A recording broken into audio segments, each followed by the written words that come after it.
Selamünaleyküm amca. Ona göre adınız olsun dediler. Buyurun gelin. Gel biz konuşuruz. Salatalık 20 lira, salatalık 20 lira, salatalık 20 lira. Sen kolay gelsin.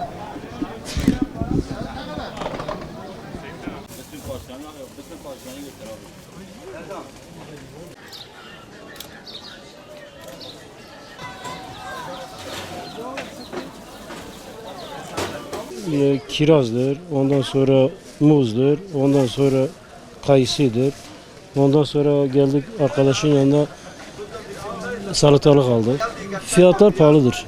Yani pazarda markete göre biraz daha uygundur ama yine de pahalıdır fiyatlar. Bunun sebebi aradaki komisyonculardır. Şimdi burada tarlada adam yetiştiriyor, mesela sahipleri üretici yetiştiriyor. Onun masrafı gidiyor, işçi masrafı gidiyor.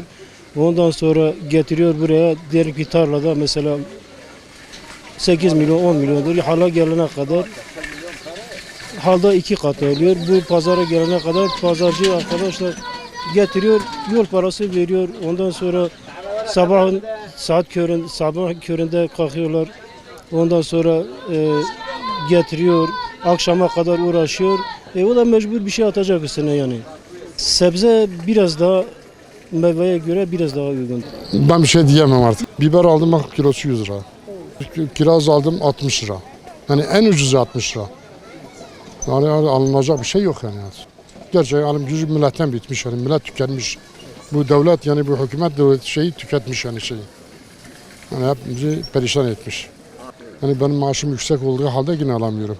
Peki 20 bin lira alanlar ne yapıyor? Benim maaşım yüksektir açıkçası. Ama maaşı düşük olanlar ne yapıyor? Ben şaşırıyorum ben kendilerine. Şeyler aldık baba, ne alacağız, ihtiyacımız olanın yarısını aldık. Vallahi fiyatlar ateş pahası. Bir kilo biber 80 lira. Fakir nasıl yesin? Zavallılar nasıl yesin? O 300-500 maaş alanlar bunun hesabını yapmıyorlar. 20 milyar maaşla diyor geçinin. Zordur, geçinmek zordur. Emekliyim. Nerede yetiyor baba, hayır yetmiyor, sağ olasın. Bir 15-20 yıl inşaatçılık yaptım. Bir 10 yıllık pazarcılık yaptım.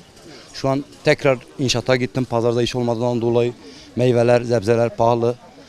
O yüzden tekrar inşaatta çalışıyorum. Boş zamanımda geliyorum burada arkadaşlarıma yardım ediyorum. Aile gibiyiz hepsiyle. Pazarın hali bu. Övlendir, arkadaş çekmiş dahil. Ya 500 ya 1 milyar. Zaten bugün hala gitmiş gelmiş, şu an buraya bakarsan, nereden bakarsan 100 bin sermiyani var. Bu arkadaş meyve satıyor, sıcaklıklar çoktur. Aynı gün tüketmediği gün öbür gün zarar ediyor. Muhakkak sepetleri dartsan şu an tanesi meyve olarak örneğin 70 liraya geliyor. Bu arkadaş zaten kilosunu 70 liraya satıyor. 10 lira karidir, poşetidir, yemeğidir, çayıdır.